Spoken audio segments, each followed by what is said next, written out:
Good afternoon, class. We are looking at exam 3 review or module 3, chapter 4, application of differentiation. The exam is going to cover from section 3.9 to 3.11, 4.1 to 4.5, and we are interested in part 4 covering 4.3, 4.4, and 4.5. 4.3, how derivatives affect the shape of a graph. 4.4, indeterminate forms and L'Hopital's rule. 4.5, summary of curve sketching. So in short, how derivatives affect the shape of a graph. A function f is increasing where f prime is positive and it's decreasing where f prime is negative. Notice, if you assume this is a line and it's not, looks like a line with a positive slope, and this one looks like a line with a negative slope. A critical point C of a function is a point for which f prime is either 0 or does not exist. D and E, does not exist. A relative max or relative mean is a critical point at the top or bottom of an interval of a graph, peaks and valleys. A function is concave up where f double prime is positive, meaning f prime is increasing, and a function is concave down where f double prime is negative, meaning f prime is decreasing. So concave up, if you recall in pre-calculus, we said can hold water, and concave down it can't. An inflection point, C, is a point where concavity changes. Inflection points occur where f double prime is 0 or f double prime does not exist.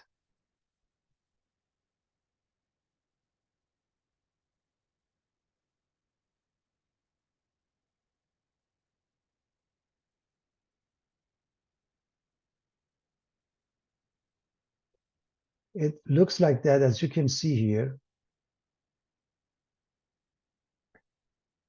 Concave up, concave down. In this case, this is concave down, this is concave up. The point at which concavity changes is known as the point of inflection.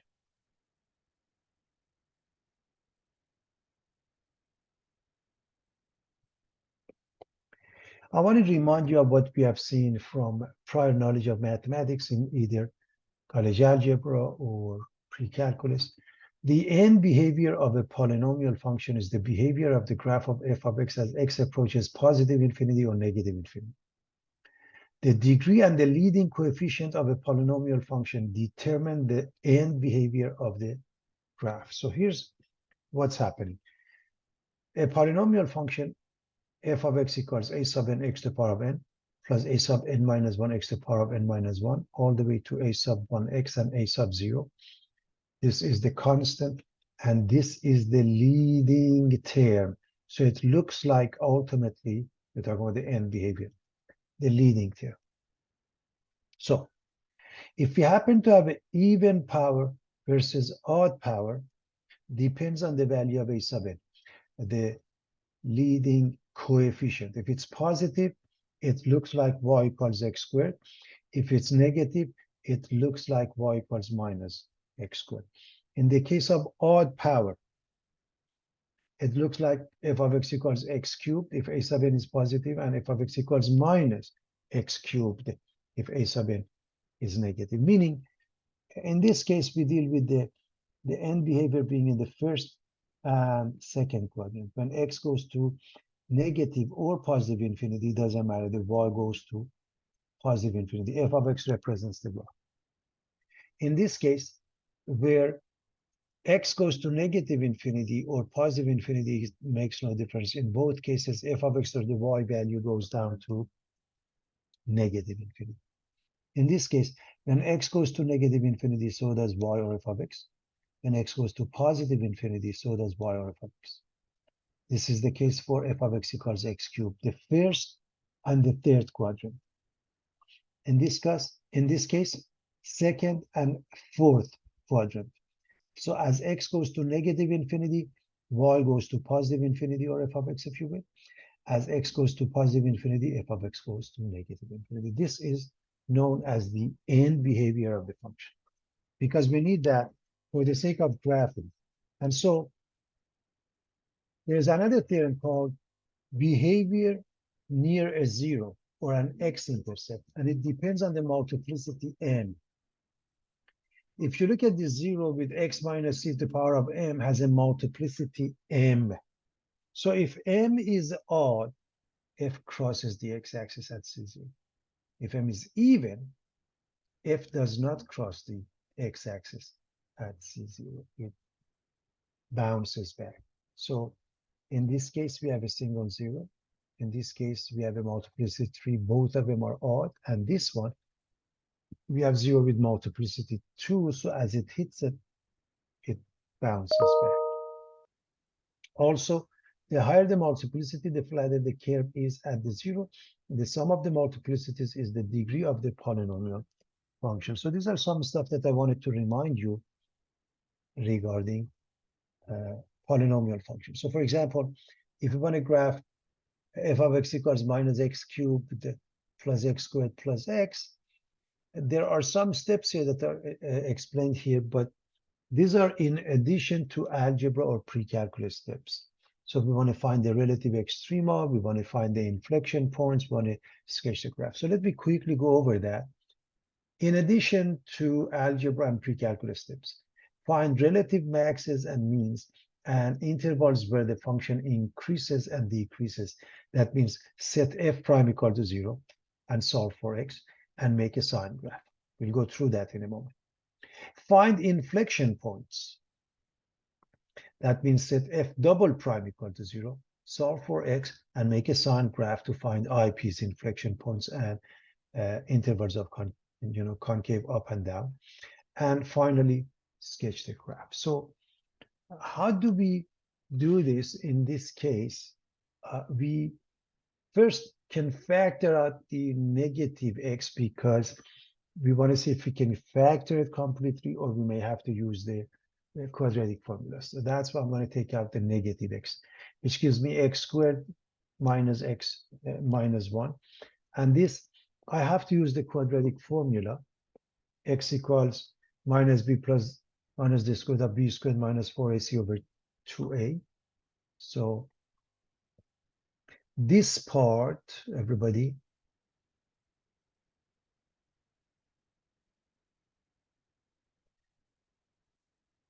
a is 1, b is negative 1, c is negative 1. We plug in. I'm assuming nobody has any problem with the quadratic formula. And we get 1 plus minus square root of 5 over 2. Now, what I want to remind you is,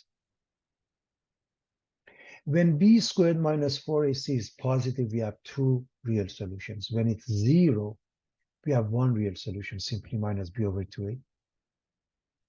We write that quickly. So reminding you that b squared minus 4ac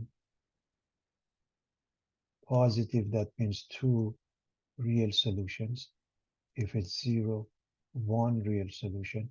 And if it's negative, none or 2 imaginary solutions. Everybody remembers. Also,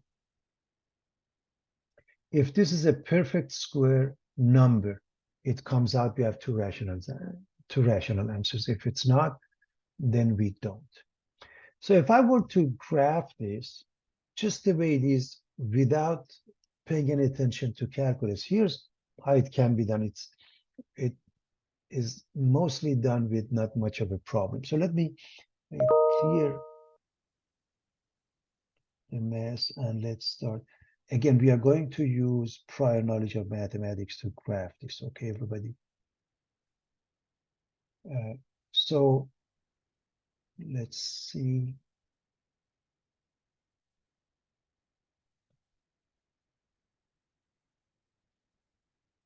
And it may not be to scale.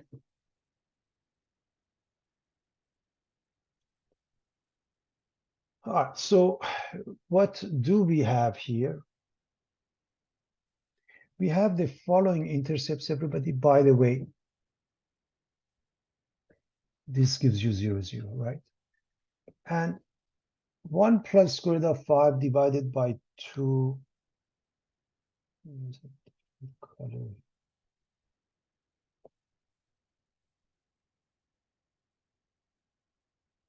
is almost 1.62, whereas this one is negative 0.62. Why am I using that? Again, for the sake of the graph. So if I want to put them here, so negative 0.62, this one is somewhere here, and then 1.62 is somewhere here, and 0, 0 is somewhere here. Okay, those are the intercepts. It's not to scale, obviously. Now, when I look at this one, it looks like minus x cubed. This basically gives you the end behavior, these arrows, the second and the third quadrant. So it will look like this. It will hit the first x-intercept on the left, has to come back up, second x-intercept, and it continues because it can cross. All of them have multiplicity 1, which is odd, has to come back down and moves on. Now, we may not know where the peaks and valleys are. We may not know where the function is increasing, decreasing, and so forth. But we have a rough sketch using intermediate algebra, college algebra, pre-calculus, you name it. However, we want to add more information and graph this with more details. This was just using what we already know. We're going to add calculus. So let me clean up. So we're going to go, we got the intercepts. We are going to go with the relative extrema, so we need to find f prime of x. So f prime of x from here is minus 3x squared plus 2x plus 1. You're going to set this equal to 0 and factor. To do that, first let me take the negative sign out, everybody. So we are going to put minus 3x squared minus 2x minus 1. And now this is easy to factor. You have the negative 1 in front and it remains. Number 3 is a prime number, it's just 1 and 3. And this has to be 1 and negative 1, one of them negative. And as you can see, this is minus 3x, this is plus x. They add up to minus 2x, that works. So there are two answers when we set this equal to 0. X equals 1, x equals negative 1/3. So we have two critical points. We are going to go with the first derivative test. So we are going to have a number line from negative to positive infinity. We are going to put the CPs in order from smallest to largest. So minus 1/3, 1. So when x is minus 1/3, f prime is 0. When x is positive, when positive 1, f prime is 0. Now, sign graph, we basically pick up test points. So TP, short for test points. Obviously, in between, the easiest one would be 0. Left to the negative 1/3 is minus 1, right to the 1 is 2. Now, before we continue, I want to make sure everybody understands that if you have, this is degree 2, if you have two answers, they will alternate, okay? Or better yet, if the exponent here is odd, it may even repeat, but that's fine. As long as it's odd, they will alternate. If it's even, it won't. So the easiest one would be 0. If I put the 0 in here or here, it doesn't matter. It gives me positive 1. So right in the middle, this is positive. The other two alternate, so negative and negative. Or plug in negative 1. Now, if you put it in here, might be easier. It's negative 2, This is also negative. Negative times negative is positive. This negative in front makes it negative, and you can try number 2. It gives you negative. Therefore, what's going on here? And that's what we want to discuss from the sign graph, everybody. From the sign graph, let me throw in some arrows. See, arrow down, f prime is negative, means decreasing. Arrow up, this is positive, increasing. Arrow down, negative, decreasing. That means the function is decreasing from negative infinity to negative 1/3 union 1 to infinity. It's increasing from negative 1/3 to 1. And because this changes from decreasing to increasing, this is a location of a minimum. When this changes from increasing to decreasing, this is a location of a maximum. But what is the y coordinate? We have to put it back into the original function. So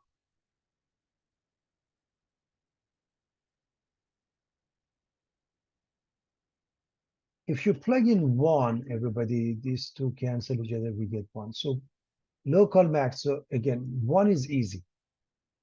Put it into this one or this one, there's a minus 1 plus 1, they cancel each other, plus 1. So the maximum is equal to 1 at 1 comma 1. Remember, it's equal to the y coordinate. Local mean, we have to put negative 1/3 into the function. So we're going to put negative 1/3 in here. And we get minus negative 1/3 to the third plus negative 1/3 squared minus 1/3. So negative 1/3 cubed is negative 1/27. With this becomes positive 1/27. This one is positive 1/9. This one is negative 1/3. As you can see, the common denominator is 27. So this becomes 3. This becomes 9. So we have 1 plus 3 minus 9. I'm assuming nobody has any problem with fractions.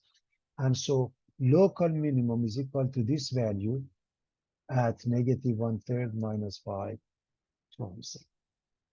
And as I mentioned, it is increasing here because we have a positive sign from negative 1/3 to 1. Positive sign, f prime is positive, the function is increasing. Over here is decreasing. And so we write that information as well. So we are going to move on to the second part, finding inflection points, by taking the derivative again. So let's move on to the next page. We have the function. We have its derivative. We have the intercepts that we found. We have the maximum. We have the minimum. All the information from the previous page is here. So let's find f double prime from here. We get minus 6x plus 2 in order to find the IPs. And when you set this equal to 0, I hope you see that x becomes 1/3. So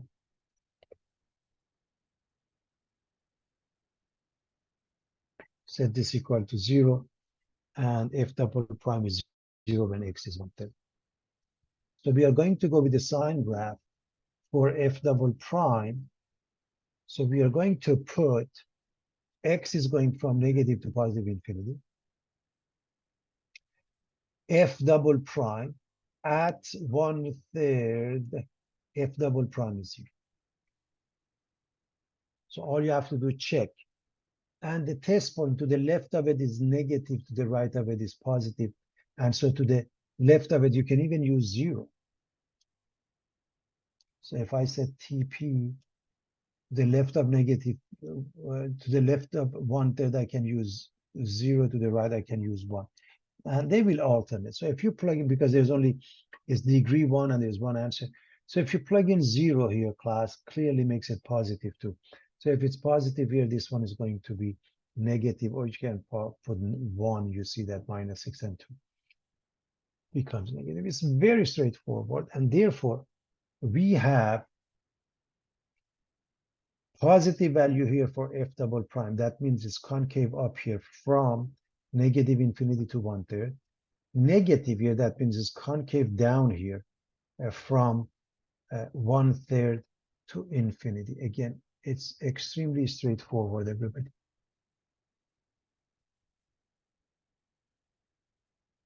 And because of the change, everyone, then there's an IP at x equals 1/3.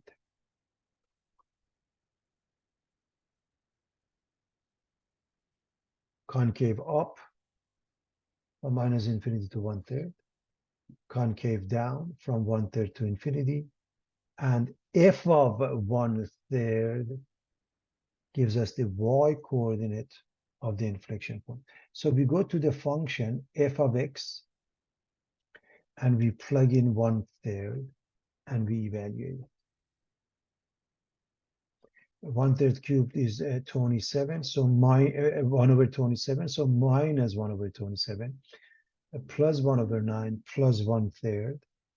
Again, 27 is the common denominator. This becomes 3, this becomes 9, 3 and 9, 12 minus 1, 11/27. 11/27. I think it's pretty straightforward, everybody.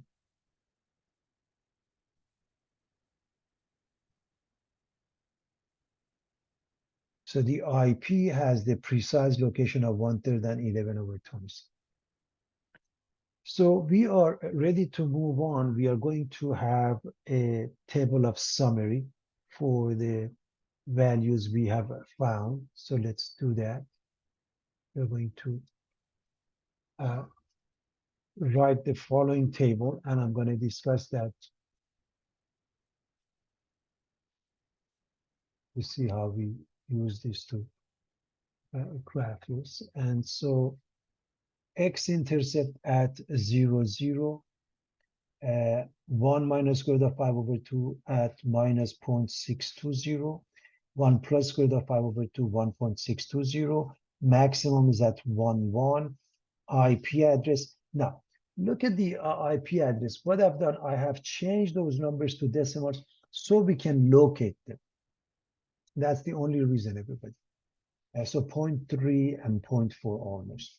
Minimum negative 0.3 and negative 0.2 almost. Okay, so that's because we want to be able to locate them. So 0, 0, negative 0.62. So somewhere between these two and closer to negative 1. 1.62 between 1 and 2 and closer to 1. So those are the three we had already seen. Maximum takes place at 1, 1. IP address at 0.3, 0.4, let's say, so somewhere here, 0.3, somewhere here, 0.4, something. Again, this is not to scale, but yeah. But and by the way, whenever you have max and mean, I use double arrow, meaning it can't cross that. So that's the IP address, okay, roughly 0.3, 0.4. This is, again, not to scale. The minimum occurs at negative 1/3, negative 5/27, negative 0.3, negative 2, so negative 0.3, negative 2, so somewhere there. And anytime you have max or mean, you do a double arrow because you want to make sure you realize that it can't cross that. And we go back to the original one. Minus x cubed tells us what? It tells us that the leading term is minus x cubed. So the end behavior gives us the second and the fourth quadrant. When we put them together, this is what we get.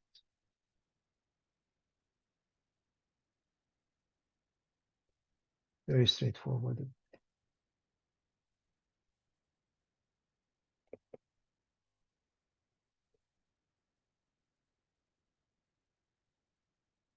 Indeterminate forms and L'Hopital's rule. Limits of the following forms are indeterminate forms. An indeterminate form of type 0 over 0, an indeterminate form of type infinity over infinity. For example, if we have limit of ln x over x minus 1 as x approaches 1, if you plug in 1, you get 0 over 0. Limit of ln x over x minus 1 as x approaches infinity, you get infinity over infinity. So, according to L'Hopital's rule, if we end up with the situation of 0 over 0 or infinity over infinity, one of the two, and you have to show that, we can use L'Hopital's rule, which says the limit of f of x over g of x as x approaches a is the same as limit of f prime of x over g prime of x over as x approaches a. Please understand, this is not the quotient rule. This is the ratio of f prime to g prime, and you have to show first that it's 0 over 0 or infinity over infinity before you can use that. So the limit of f of x over g of x as x approaches a, if you prove it's 0 over 0, that means plug in, or infinity over infinity, then you can use the limit of f prime over g prime as x approaches a. We have this L'Hopital's rule. There are other indeterminate forms we're going to look at. For example, indeterminate products, indeterminate form of type 0 times infinity. We are going to rewrite the product fg as a f times divided by 1 over g, or g over 1 over f. I should say or, actually. It depends on which one works, okay? Sometimes one works better than the other. They are not the same by any means.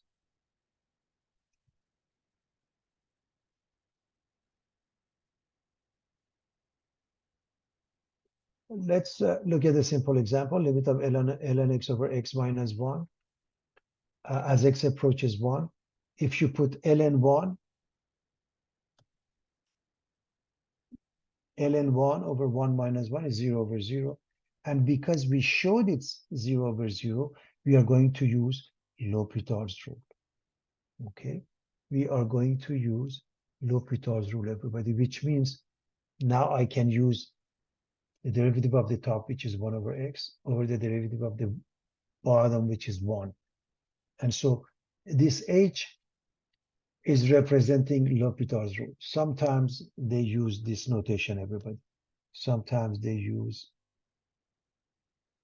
this notation, depending on the text. That means we are using L'Hopital's rule. And now if I plug in 1, I get 1 over 1, which is simply 1. So first you simplify, then you plug.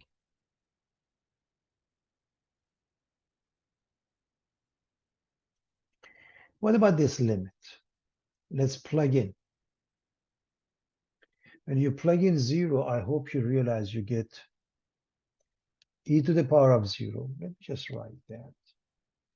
You get e to the power of 0 minus e to the power of 0 minus 2 times 0 over 0 minus sine 0. And I hope you realize it's 0 over 0. Because it's 0 over 0, I can use L'Hopital's rule. Which means I'm going to differentiate the numerator. E to the power of x minus times minus plus e to the power of x minus 2. Denominator 1 minus cosine x. Now let's plug in 0. We get e to the power of 0 plus e to the power of 0 minus 2, which is 0. 1 minus cosine of 0, which is 1. 1 minus 1 makes it 0. So again, we got 0 over 0. Again, plug in 0, you get 0 over 0. That means I'm going to repeat the L'Hopital's rule. So I'm going to differentiate this. I get e to the power of x plus the derivative of this one is minus e to the power minus x. So e to the power of x minus e to the power minus x. This number goes away. This goes away. The derivative of cosine is negative sign. So with the negative in front of it makes it positive sign in the numerator. I plug in 0, e to the power of 0 minus e to the power of 0. The top is 0, the bottom sign of 0 is 0. Again, I'm going to use L'Hopital's rule. This one is itself minus times minus plus e to the power minus x cosine of x. As you know this, now if I plug in, I get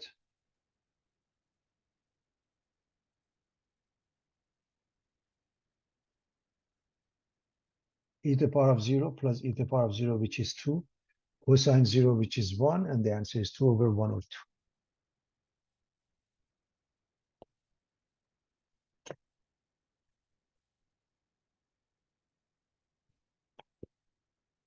What about this limit? Just plug in. If I plug in sine of pi over 2,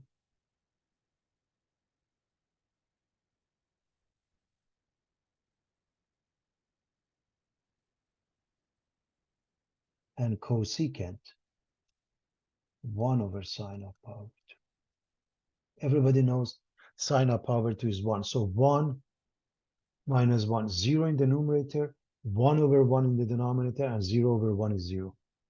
In other words, you plug in and it works, you're done.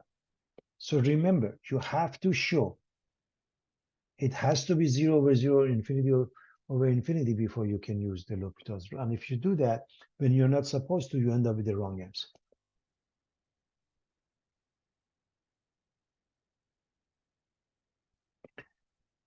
If I plug in 2, the denominator is 0. 2 squared 4 plus 2, 6 minus 6 is 0, so 0 over 0. So first you show it's 0 over 0. I have two ways to do this. I can do L'Hopital's rule, or I can do factoring. So I'm going to do both ways. As you recall, the top can be factored. We want two numbers, the product is negative 6, the sum is 1. So x minus 2x plus 3.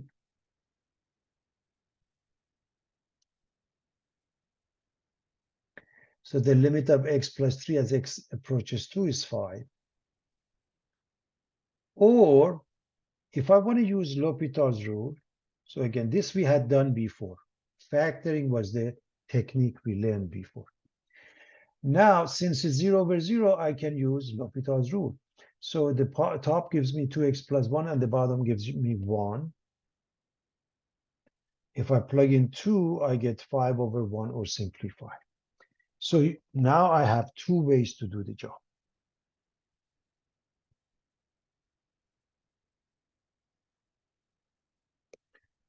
Ln of square root of x over x squared. If you plug in ln of square root of infinity is infinity, x squared infinity squared is infinity, and infinity over infinity, you can use the L'Hopital's rule. And I'm going to do both ways because this is simple enough. By now, I guess everybody knows if you want to take the derivative of a natural log, flip this over, and then times its derivative, which is 1 over 2 square root of x. So flip this over, 1 over square root of x and times 1 over 2 square root of x. The denominator gives you 2x. Again, I really don't want to go this route, but I want to show you it's really not too bad. So I hope you recognize that this numerator is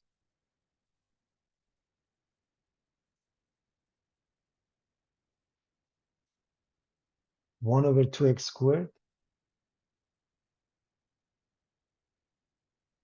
And you can move on from there. However, I would highly recommend you write this as x to the power 1/2 first and write it as such. Then you differentiate the top rather than using this.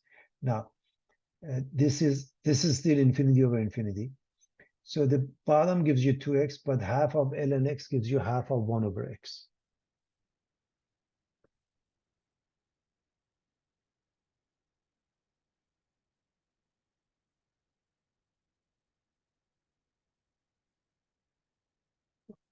The 2x here.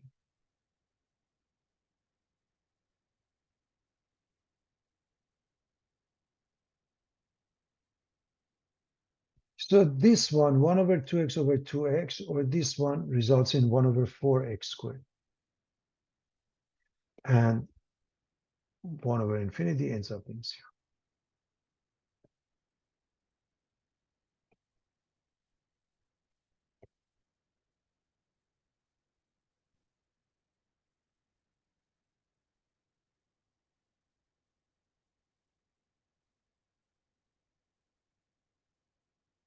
Limit of x ln x as theta as x approaches 0 from the right.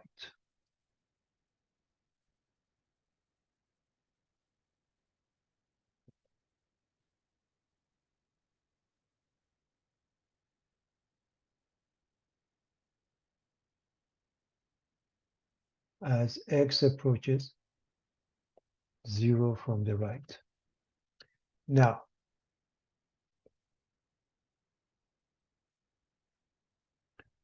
if we plug in, we get 0 from the right. Let me just actually write. If I plug in, I get 0 times ln of 0 from the right. 0 itself from the right or left is 0, okay, although it has a sign. But ln of 0 from the right is minus infinity. So it's the product of 0 and negative infinity. And it can become 0, it can become infinity or negative infinity, it can be some other number. That's why it's indeterminate. So how do we deal with that? Indeterminate products, indeterminate form of type 0 times infinity, rewrite the product fg as f over 1g over g or g over 1 over f. Let me just write the or again here. Or, okay? It's not that they are equal.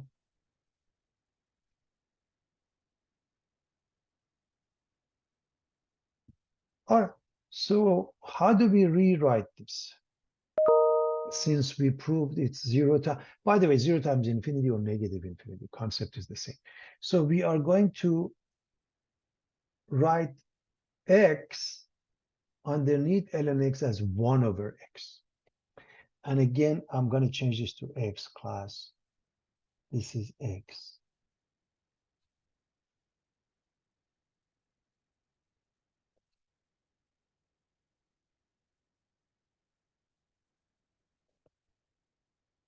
So if you plug in, the numerator becomes negative infinity and the bottom becomes positive infinity.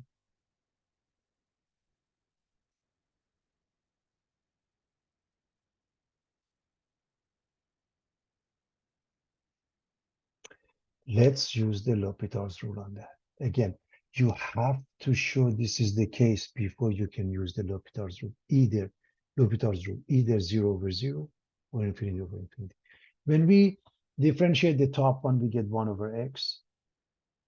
The bottom one by now everybody knows is negative 1 over x squared, or work it out. So this simplifies to minus x.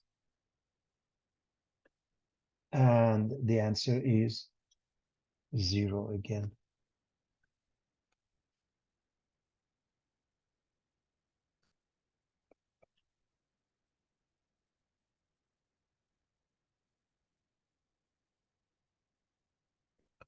The limit of square root of x e times e to the power minus x over 2 as x approaches infinity. If we plug in, this becomes square root of infinity or infinity. This e to the power minus infinity over 2 is 0. I want to make sure we understand why. This part, because if you happen to have a to the power of minus n is 1 over a to the power of n. So if you have e to the power of minus infinity is 1 over e to the power of infinity, which makes it 0, okay? So it's the product of infinity and 0. And so we're going to take one of them down. It's easy to take this one down and make it positive exponent.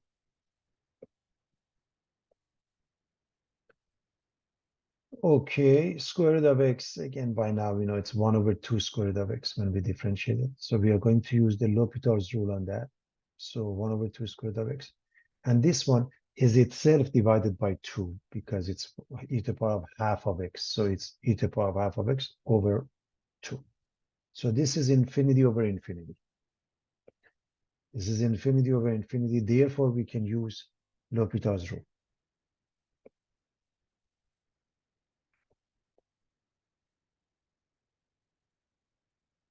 This one, see, I put H, meaning I'm differentiating the top, I'm differentiating the bottom. And so this is a complex fraction. 1 times 2 comes at top. The product of these two is at the bottom, okay? And when you do that, let me just make sure we understand. Multiply these two, you put it at top. You multiply these two, you put it at the bottom. And that's why the 2's cancel out. We get this one. And I hope you realize now, as x approaches infinity, each one goes to infinity, everybody. This goes to infinity, this goes to infinity. So if the denominator goes to infinity, the fraction goes to 0. Okay? This is infinity, the fraction goes to 0.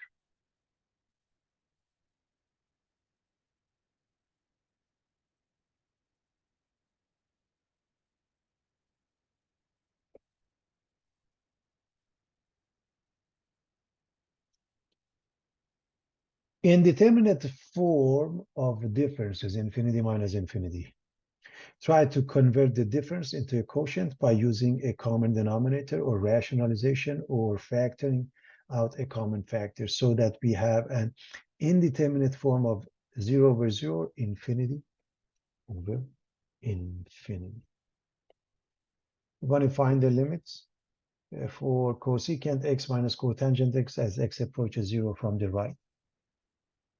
And if we plug in, we should know it's infinity minus infinity because x approaching 0 from the right, cosecant is 1 over sine, so 1 over 0 goes to infinity, 0 from the right, and cotangent, if you remember the graph, also it goes to infinity. So it's infinity minus infinity. And in this case, we are going to take a common denominator by rewriting this as 1 over sine and rewriting cotangent as cosine over sine.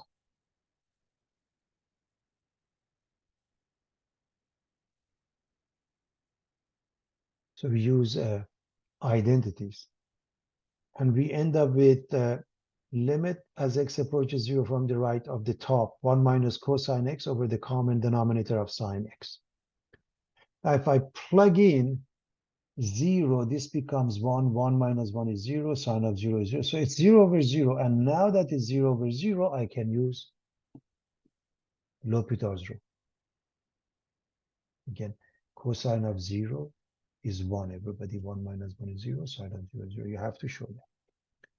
The top, 1 goes away minus. Cosine gives me negative sine with the negative in front gives me positive sine x, and the bottom gives me cosine x. You may know this is tan x, and tan of 0 is 0. So this is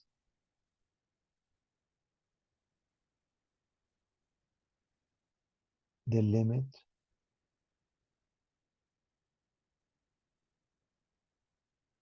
as 0 approaches from the right for tan x, and that is 0.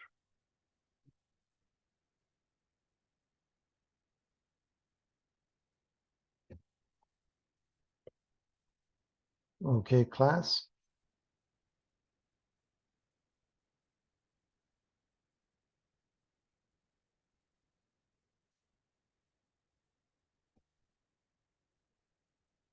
The limit as x approaches 1 from the right of ln of x to the power of 7 minus 1 minus ln of x to the power of 5 minus 1. Now, if I plug in 1 from the right, this becomes 1 minus 1 is 0, but the 0 from the right makes this negative infinity. If I do the same thing here, makes this negative infinity, with this becomes positive infinity. So again, let me quickly show, I want to make sure you see what that. If I put 1 from the right, this becomes 0 from the right. This becomes 0 from the right. And ln of 0 from the right is negative infinity, everybody. Because I hope everybody remembers the graph here, right? And so we have to change it so that we can use L'Hopital's rule.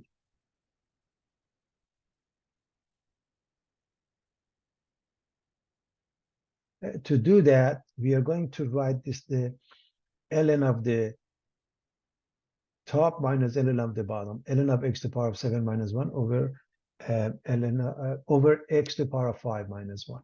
So limit of ln of x to the power of 7 minus 1 over x to the power of 5 minus 1.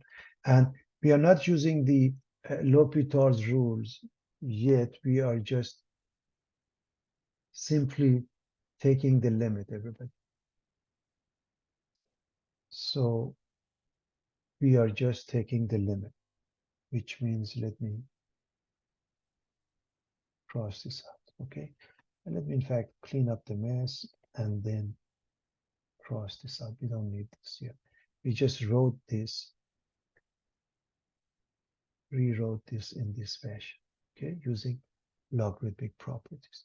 Now, because natural log and limit can be interchanged, we can write the ln of the limit. And this, when x approaches 1 from the right, again, class, if I put 1, I get 1 minus 1. Over here, 1 minus 1, but it's 1 plus the right, so it becomes 0 from the right, which becomes 0 over 0. So ln of 0 over 0. And now I can use L'Hopital's rule.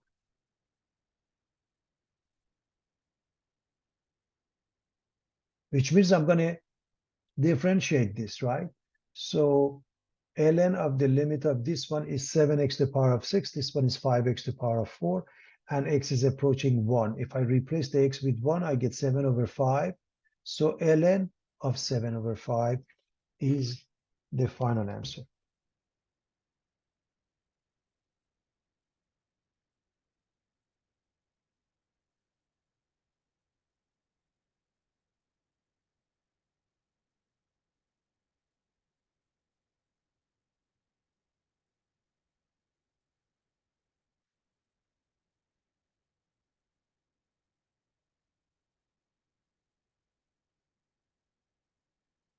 The limit of secant x minus tan x as x approaches power 2 from the left.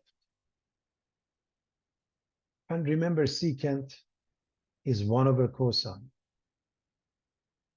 And tangent is sine over cosine. And both of them are infinity as we approach power 2 from the left. So this is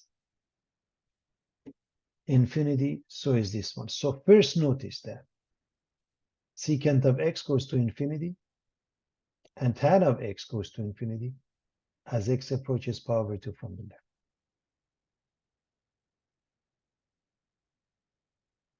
And therefore, we have infinity minus infinity, which is indeterminate. And the technique we are going to use is to change this to 1 over cosine, change this to sine over cosine, and take a common denominator. Common denominator is cosine, so 1 minus sine. If I plug in pi over 2, sine of pi over 2 is 1, the top is 0, and cosine of pi over 2 is 0, so we get 0 over 0. Because we proved it's 0 over 0, we can use L'Hopital's rule, which means we are going to take the derivative of the top. So we're going to write the same thing. The top, 1 minus sine x gives us minus cosine x, and cosine x gives us minus sine x. And negative and negative cancel each other. We can write this as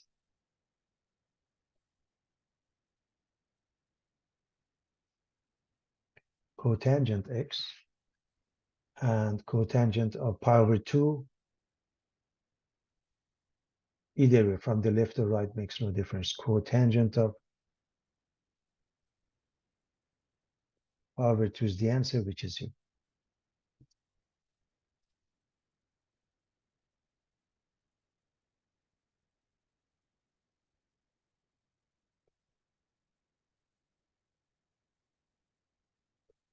Indeterminate powers are in the form of, for example, limit of f of x to the power of g of x as x approaches a. We have 0 to the power of 0 when the limit of f of x as x approaches a is 0, and limit of g of x as x approaches a is 0. We have infinity over 0. We have 1 over infinity or negative infinity, okay? These are some examples of indeterminate powers. Each of these three cases can be treated either by taking the natural log. So if you take a natural log, remember what happens, g of x becomes the coefficient. So let y be f of x to the power of g of x. Then ln y, g of x becomes the coefficient, g of x times ln of f of x, and we can proceed.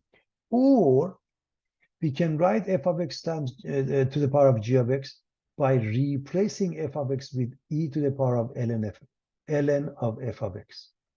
And then so it's the product of these two, g of x times ln of f of x. It's just very straightforward, everybody. There's really not much to it, but you know, in case either way will work. So the limit of ln y as x approaches a is k. If we finish this, we take a limit of this guy. We finish that and gives us something, for example, k. Then what is the limit of this expression is e to that power. For example, it's 5. This one is e to the power of 5.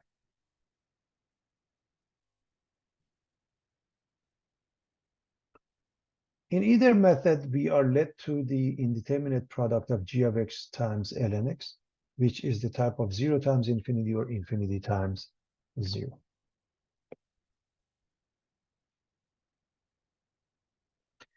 For example, the limit of 1 plus sine 4x to the power of cotangent x as x approaches 0 from the right. I hope you see if you plug in 0, this becomes 0. So you have 1 to the power of cotangent of 0, which is infinity.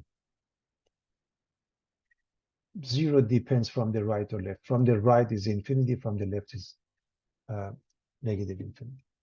And so 1 to the power of infinity. It's one of those indeterminate forms, indeterminate powers, if you will. And therefore, we are going to represent this with some function. Let y represent this function. 1 plus sine 4x to the power of cotangent x. And let's take the natural log of both sides. If I take a natural log of y, cotangent x, so what is ln y? Becomes ln of this. So I take a natural log of both sides. And cotangent x becomes a coefficient.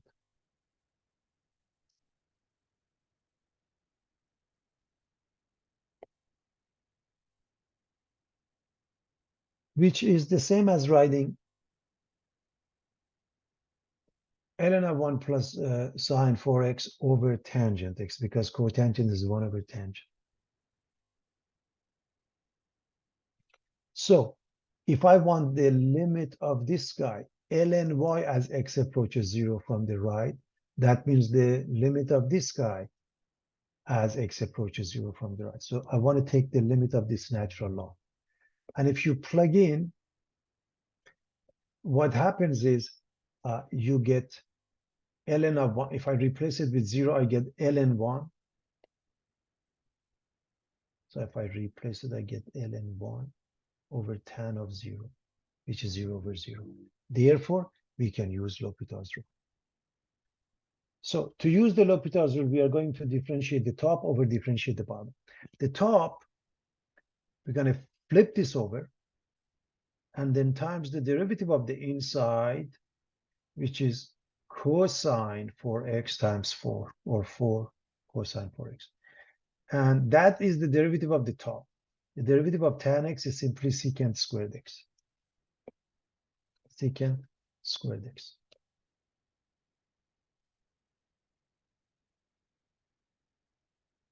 Now, if you just plug in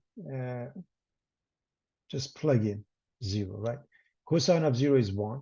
Sine of 0 is 0. Secant is 1 over cosine, so this is 1. So 4 times 1 over 1 plus 0 over 1. So just plug in and you get 4. And as I mentioned before, the answer to this is the same thing, e to that power. So the answer is e to the power of 4. But quickly to show you,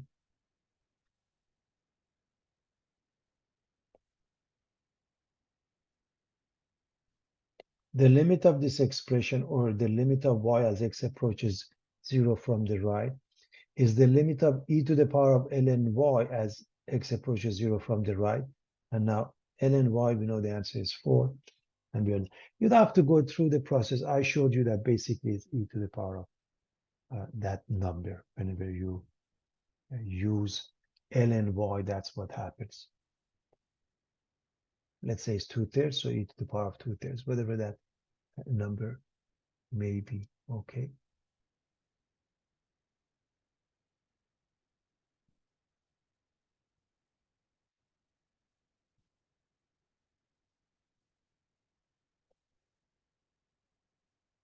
All right, summary of curve sketching definition: vertical asymptote short VA, horizontal asymptote short HA. If you have a rational function, f of x equals p of x over q of x, p of x and q of x are polynomials, q of x can't be 0, and domain is every number except what makes the denominator 0. How do you find the VA? Basically, x equals a is a VA when you set the denominator equal to 0. Or the limit of f of x as x approaches a from the left is minus infinity, or positive infinity, or a from the right is minus infinity or infinity. That means x equals a is the VA. So this is the definition of a VA. Any of this exists, that means x equals a is your VA. The graph of a rational function never crosses a vertical asymptote. It may intersect its VA, simplified, no common factor, rational factor, q of x equals 0, x equals a. What am I saying here? The fastest and easiest way to find the vertical asymptote. First, you make sure this is simplified. That means if there is a common factor, granted, it will affect the domain, but it will not become a VA if there is a common factor. So after you simplify, and then you find no common factor, whatever makes the denominator 0, that would be your VA, vertical asymptote.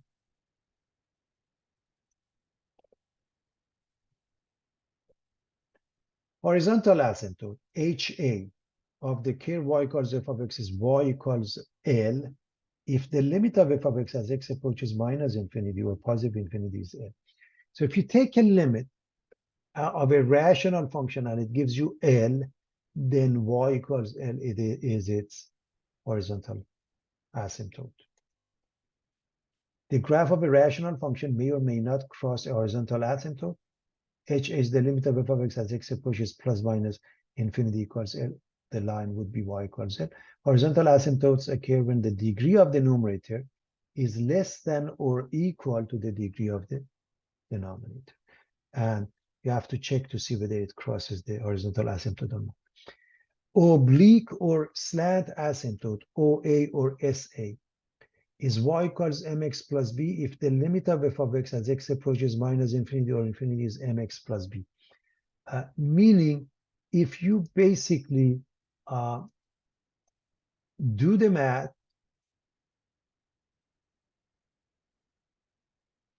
in other words, divide the numerator by the denominator, and the result will be a linear function plus some sort of a remainder. The linear function is your slant or oblique asymptote. Okay. So let's look at a couple of examples quickly. We want to find all asymptotes here. The function is given, and we want to find all asymptotes. Vertical asymptote, x equals a. Just set this equal to 0, and there is no horizontal asymptote. Again, I want to make sure everybody understands why. So set this equal to 0, gives you this answer. Now, the degree of the numerator is 2, the degree of the denominator is 1. Because the degree of the numerator is larger, we don't have horizontal asymptote.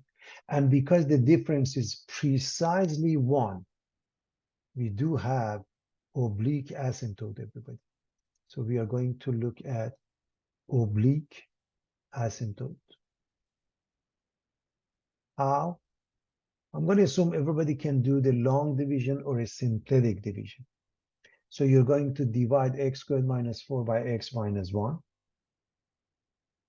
So you divide the first one, you get x, x times x minus 1 gives you x squared minus x. You subtracted these two, cancel each other. You subtract this from this one, gives you x minus 4. Then divide x by x gets you 1. 1 times x minus 1 is x minus 1. Subtract, okay? That means minus x and x cancel each other. Plus 1 and minus 4 is minus 4. 3, this is the remainder. Therefore, this function equals x plus 1 minus 3 over x minus 1. So this plus this is the remainder. Now, because this divisor is of degree 1, your remainder must be a constant, everybody. Now, this part, y equals x plus 1, is called SA, slant asymptote or oblique asymptote. So you do long division. In this case, you can do synthetic division, and you can come up with the answer.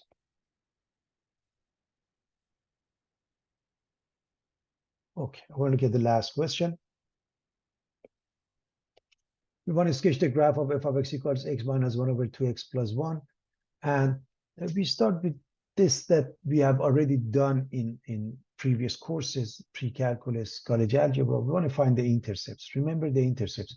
X is 0, find y is 0, find x. So if I set y or f of x equal to 0, if the numerator is 0, so x becomes 1, therefore 1 comma 0. One more time. X-intercept, you set y equal to 0, y or f of x. If y or f of x is 0, that means the numerator is 0. A fraction can be 0 when the top is 0. Okay?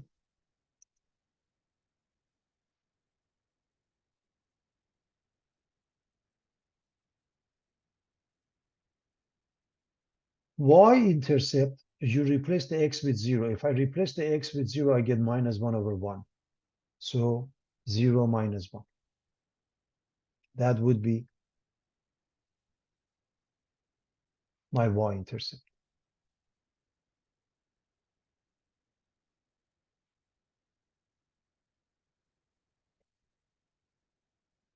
So 1, 0 is here. This is the graph. So roughly, we take every 2 tick marks to represent 1. 1, 0, 0 minus 1.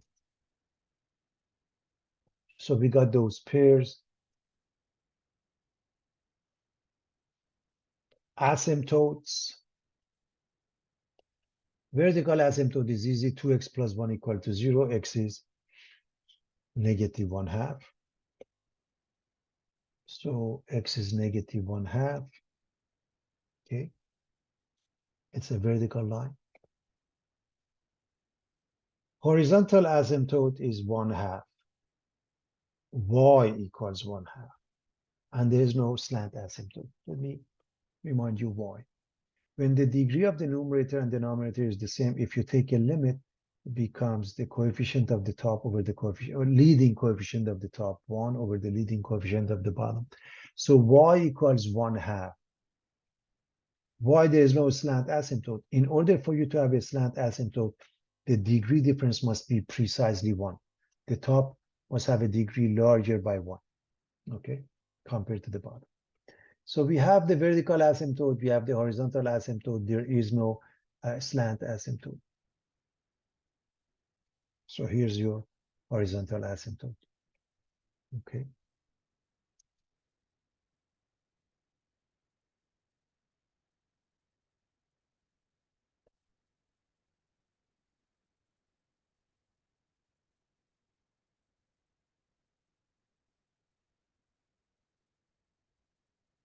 Derivatives and domain. The domain, basically, Whatever the vertical asymptote, you set the denominator equals zero. So you're going to exclude that. That's all. X can't be negative 1/2. Now, how do we write this? Normally, we write it as a union of events. Minus infinity to negative infinity, union minus 1/2 to infinity. Now, the derivative uses a quotient rule.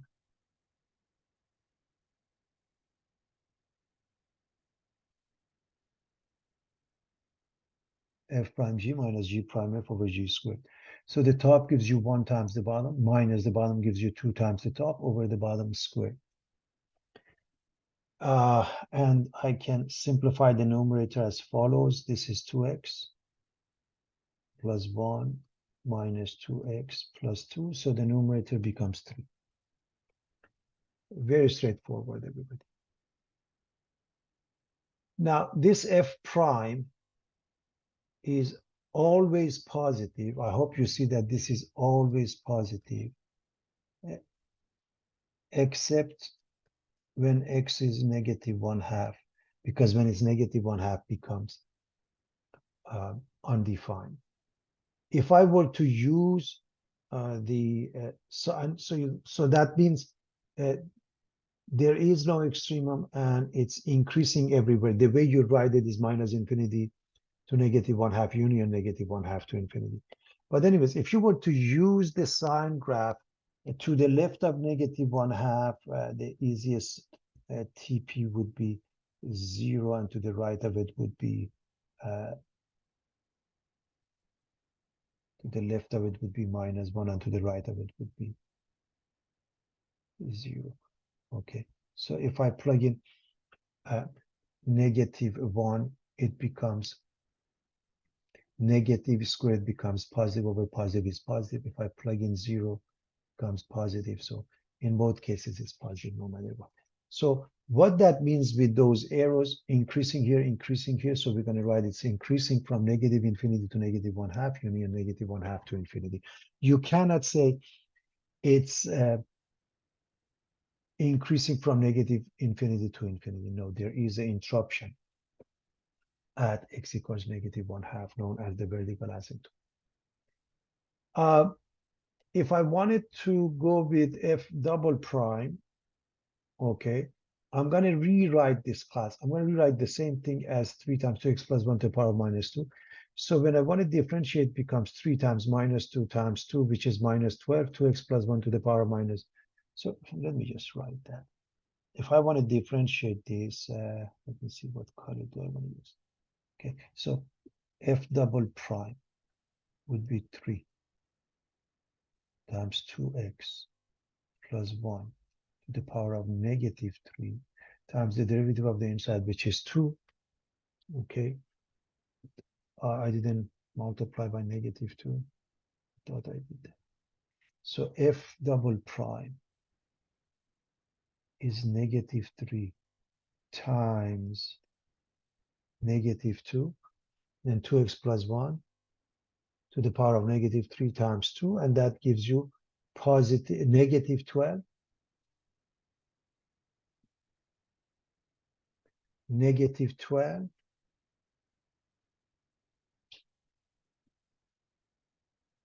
2x plus 1 cubed, or negative 12 divided by that.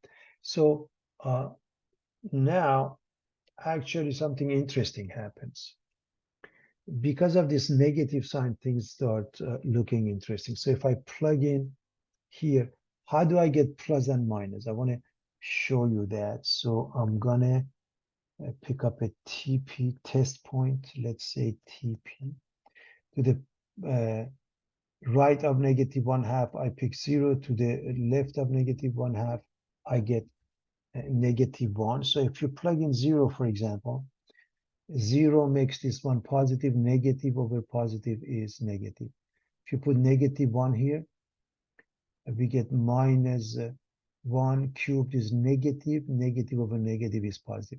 Positive means concave up from negative infinity to negative 1/2. Negative means concave down from negative 1/2 to infinity.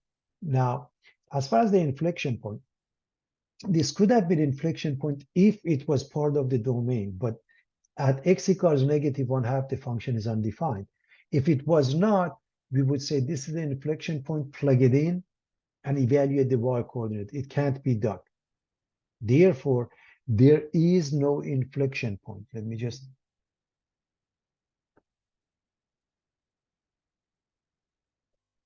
no IP. Again, because of this, everybody. Also, you really have to check if F crosses its horizontal asymptote. So let me clean up the mess. You should always check that, meaning you set this one equal to horizontal asymptote, which is 1/2. You have to set them equal and do the cross product. We get 2x minus 2. This one we get 2x plus 1. And as you can see, these two cancel each other. -2 and +1, they are never equal. There is no solution. And therefore, you don't have to worry about that. So, by the way, because it's a function, it has to go like that or like that, not both. Because we have these 2 points, clearly this is the part. For this part, it has to go like that or like that. Since we don't have more x-intercepts, it has to go like that. But we can pick up an extra point such that the point is to the left of the vertical asymptote. For example, -1. If you choose x to be -1, this becomes -2. This becomes -2 plus 1 is -1, and it becomes 2. So if you plug in -1, the top becomes -2, the bottom becomes -1, 1 and 2. And now the graph is like this and like this. This part and this part. And this is the complete graph of this function.